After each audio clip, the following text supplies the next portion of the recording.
Aha, we are back, baby. And Oklahoma City's here too. Good to see our resident Adam Probe, the king of Super Coach. All hail the king of Super Coach. Adam, rundown, my friend. Where are we up to? Hey man, I dropped a couple of places. I'm sitting 15th at the moment. Scored 13.21 last week, which was solid enough. Captaincy let me down a bit. I think a lot of us are in the same boat. But yeah, going strong. So number 15, correct? Yeah, yeah, Unreal. What are the odds, Adam? So we're what, six, no, 5 rounds away from the end. Can we get to yeah. number one? Are we a chance? Oh look, I'm not optimistic. We'll see. It's a chance. I'd need a lot of luck to go my way. I don't have a lot of trades left. My pods have not been podding, so Um, look, there's a chance, but it's a long way to go. Yeah, epic. Well, Adam, just to let you know, I beat you this week. So if you'd like some hot tips, you've come to the right guy. The host of Tackles and Tinnies knows his super coach because I actually got 1,397. I was at the Triple Day Top 100 at Sambo's house, and I was like, obviously on the tins. And then I was like, hang on, Cleary's playing, better check his score. He's popping off. He's like 105 points. I'm like, I need to message the boys. I need to message the council of the secret squad to see what they say. And like, Ryan, don't be stupid. Just instantly loop Cleary. So that was obviously worked in my favour well because the actual captaincy, my arch nemesis, Nico Hines, he has let me down again, but I foreseed the failure was going to happen and I did not captain him. So that obviously Oh, helped me a good lot. call. Yeah. So but baby mate, I'm back in the top 2%. So yeah, we're on the upwards Where are climb. you, We're obviously not probably where not are you we are sitting? we are currently ranked at 3,848. Yeah, I'm good. I'm happy, but I've still got trauma from the Dylan Edwards fade 2 weeks ago. What could have been? Could have been up next to our fellow co-host Chris near the top 1,000. But such a super coach. I've had obviously a couple of lucky trades in the past. I reflect back to trading Fletcher Sharp, and then literally just he died, and then trade out a couple of other players in similar situations. They died. But Lawson, I looked on the judiciary, the injury ward on NRL.com. My boy Lawson, he's coming back around 23. So if he can survive to the end of the season, my nuff or could Are be you sure you want that? no, not at all. But round 27. So we'll project there later on. But Adam, obviously trades are super low. How many you got left? I got four. Oh, dream. In my head, it's three because I still need Lomax, Mm. and he's got Souths next week, and then Cowboys, I think, the week after, or maybe the other way around. So yeah, I got four, but it's really three because I need to buy him. Yeah. So what's your plan? Are your team set besides Lomax and you're just literally just going to hold for trades? Is that you go? Or Not exactly. So I still have KK sitting there, and I still have Hosking, who has been pretty good lately, actually. He's really come along, but Nicholson's due back soon. I don't know if that's going to impact him significantly. So yeah, I kind of need to sell one center wing to Lomax. I probably need to trade KK at some point. Like he's not coming back. And then ideally the last two I won't use, but I'm really trying to delay those trades as long as I can. So yeah. what's your plan? Well, I was obviously doing early on this week. Teamless Tuesday came out, and I was like, "Boys, I'm bored. I'm just going to throw a couple of random trades out there because I've got obviously lost Jahrome Hughes, which sucks, and I've obviously lost Keon like yourself. But I've only got two trades left because I love a trade here on Tackles and Tinnies. So if I went the double trade, and I was thinking, well, my beloved Gold Coast Titans, they're versing the Penrith Panthers, and I'm like, Isaiah, he's better. He's normally better than he is this year in Supercoach, and obviously did quite well last week. And I'm like, Dylan Edwards, I would love to have that 3-gun fullback, which I should have done 2 weeks ago, but such is life. I could do the double trade and bang, I'm out of trades. But yourself, Chris, Jake, Andrew, the whole bloody council of Supercoach in the chat said no. So I'm really tempted just to get Edwards in, but all my cash hoarding with some poor decision making at the back end of the buy rounds has really hurt me. And yeah, when I had just under $700,000 left in the bank, I've only got 100K. So obviously Dylan Edwards has been popping off, and I can't afford him without making two trades. So Mm. Adam, what do I do as the master super coacher? Well, look, I mean, as you know, some of the other boys had to pull out last minute, which is why I'm here. But I, didn't want to miss the chance to be on the last tackles and tinnies where you actually have trades left. I don't know what you guys are going to talk about next week and the week after. Nah, look, I think, as I said to you in the chat, I think you need to learn this lesson the hard way, unfortunately. What's interesting is throughout the season, I feel like we're often so focused on team value and cash, right?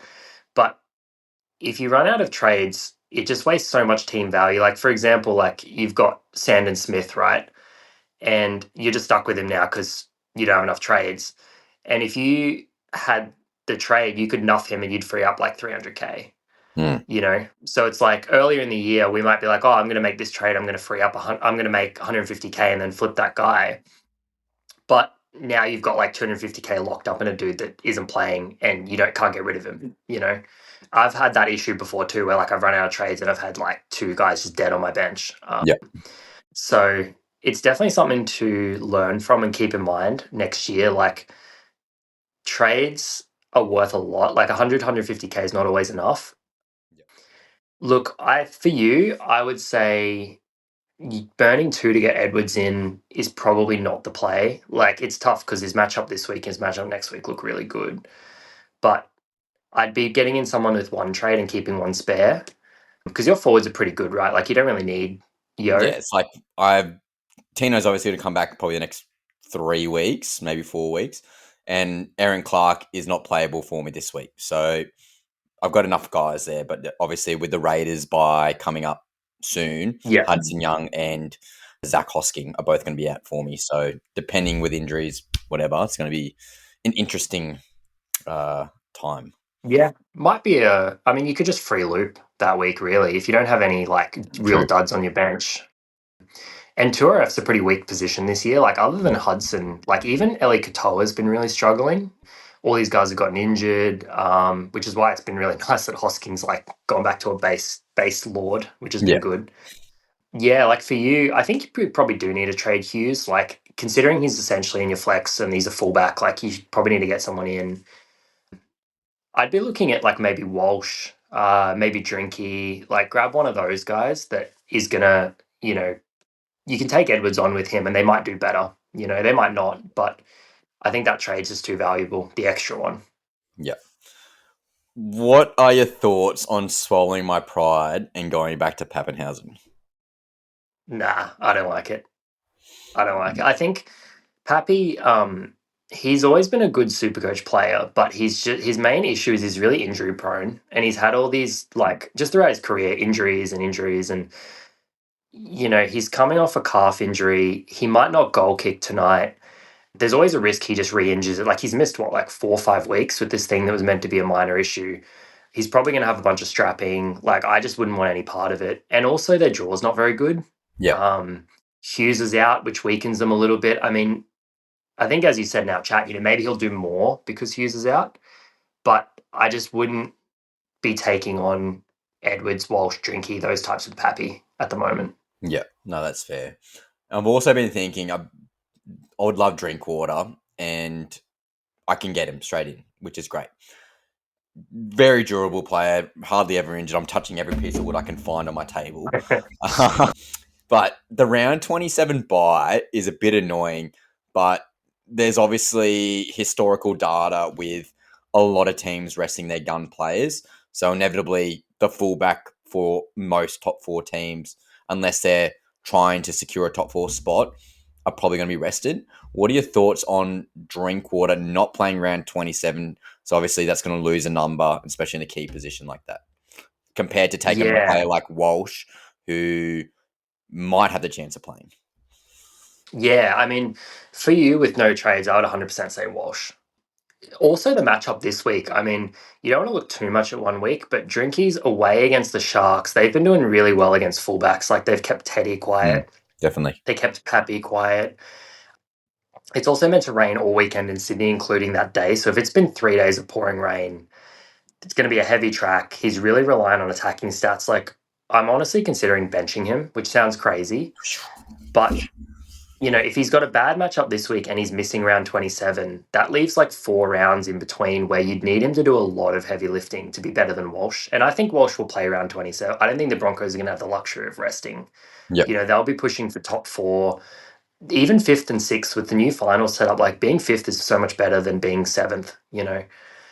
So I think you're getting an extra game out of Walsh at the end. You're getting a way better matchup this week in a week that it's tough to find like good VC potentially.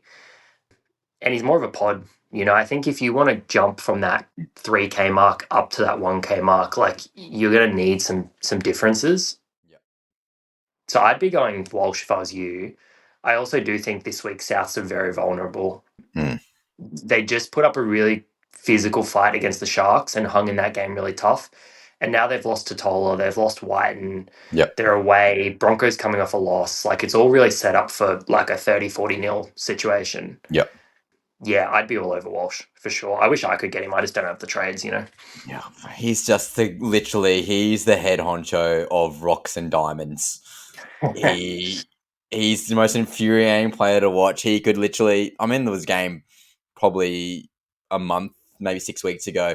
He was on like 30 points within like 5 minutes and then got nothing for like 65 minutes and then got Yeah. like another 70 points or whatever it was, something stupid. I'll get the data next week. But yeah, he's literally the definition of rocks and diamonds, which is extremely frustrating. But I think that's a good call, Adam, on the Broncos probably going to have to play all their guns. Maybe Payne Haas gets a rest. But yeah, that's probably a good shout. I agree with that, actually.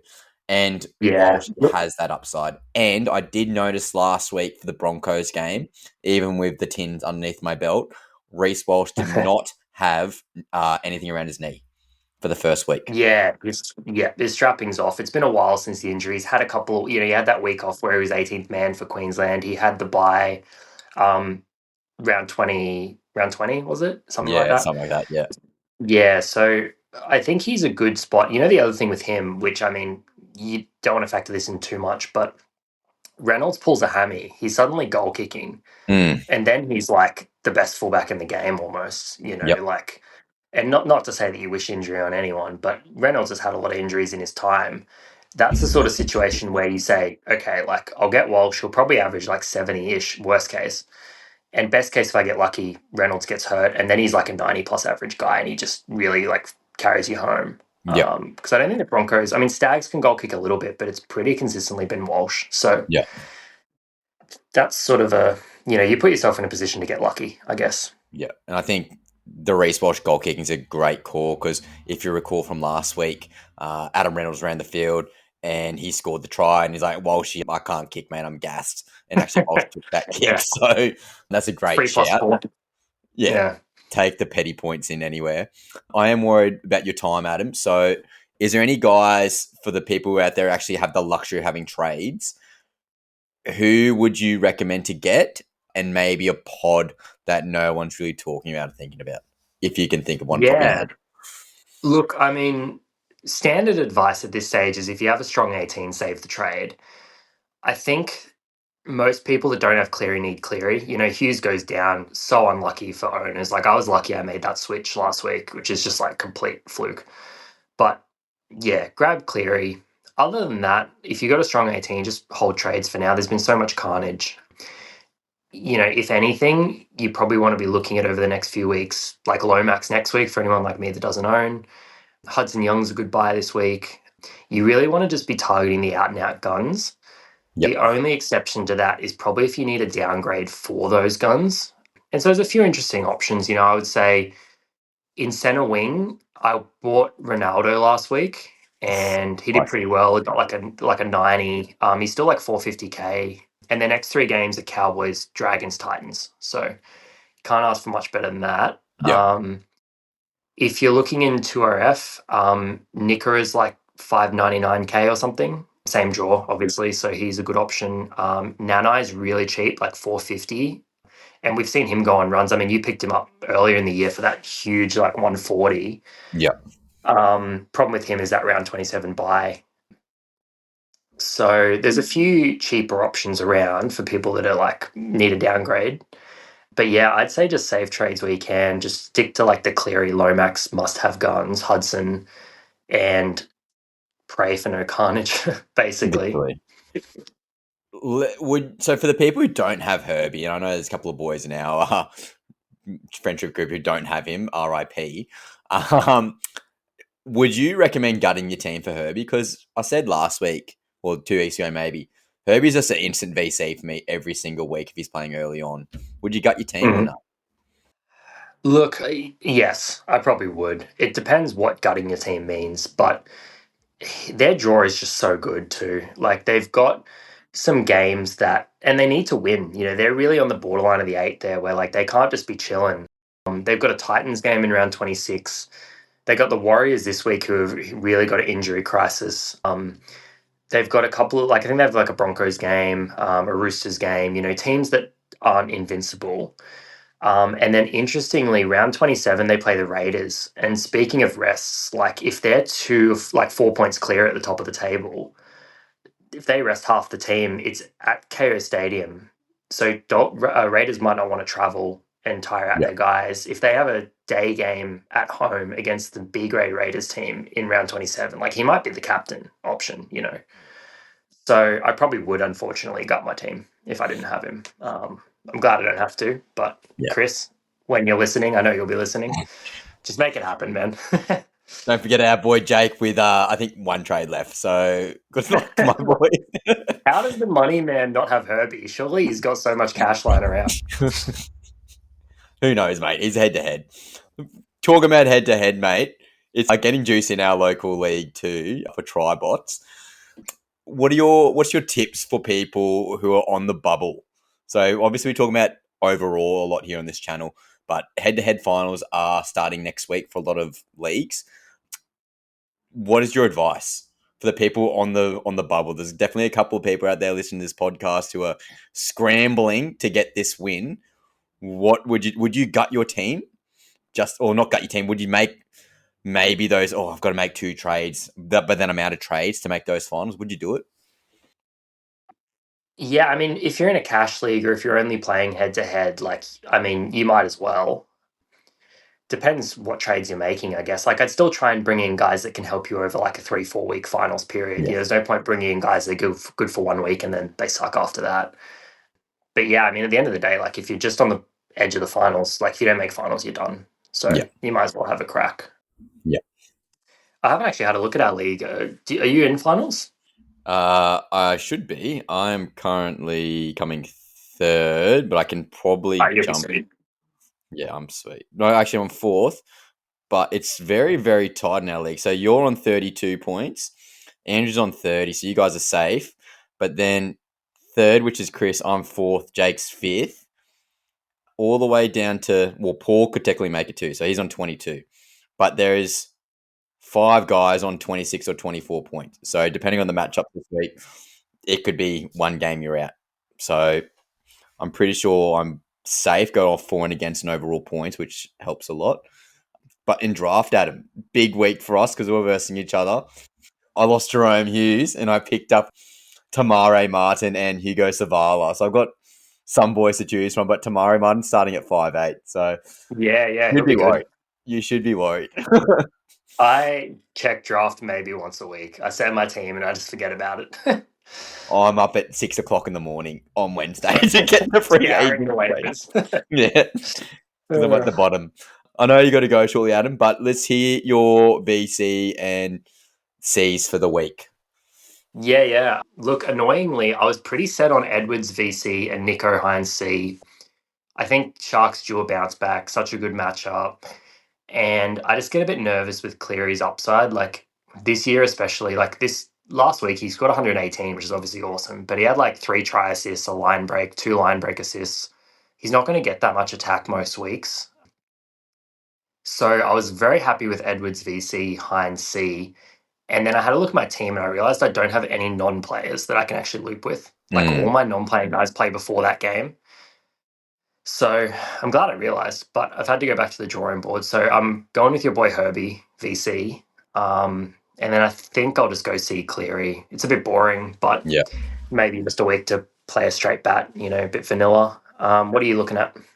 I'm actually the same, but obviously I've got Reece Walsh in now, so I could do a quick VC Herbie C Walsh. I am worried because the Gold Coast is meant to get a fair bit of rain this weekend. I don't Right. know if that's going to affect the Panthers because they're that good anyway, and the Titans are that shit. So it could be a monsoon of try scoring for the Penrith Panthers. So yeah, I think I'm still going to hold the VC on Herbie and then the C on Cleary. Yeah, Yeah, I mean, reluctantly. if you're buying Walsh and it's dry for that game, I reckon I'd at least VC him. If you're Mm, too scared to see him, I get it because he's rocks and diamonds. But like he's so low ownership, he's got such high upside that I think you need something on him. I'd probably do yeah, VC because I'm scared of the C. But so scary. the worrying thing with Cleary is that the Titans won last week, and that's probably the best thing for Penrith. Honestly, like when have we ever strung two good games together? You know, they get a Correct. win, and we're like, yeah, let's go, boys, and then they just like they're going to come out and play like absolute trash next week. So Yeah, off the trip to New Zealand too, it's just I don't know. You feel like Penrith's just going to cruise this yeah, weekend, yeah. but yeah, I'm I definitely have something on Walsh. Oh, you got me thinking. And I think that's a good segue to ask you guys, the fans. You guys are always doing a fantastic job commenting on TikTok. And again, your advice has not helped me once, but I will continue to respond and I will continue to motivate you guys to keep commenting. And one day I might make a definitive trade and I'll do it for the boys because that's what we're here for. We're for the boys.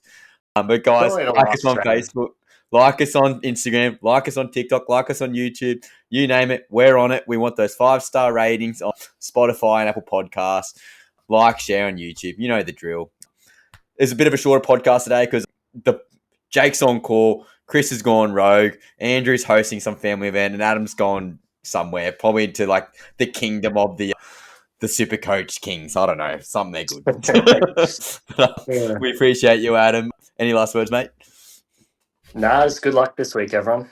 Yeah. Thanks, guys. Happy tackles and tinnies.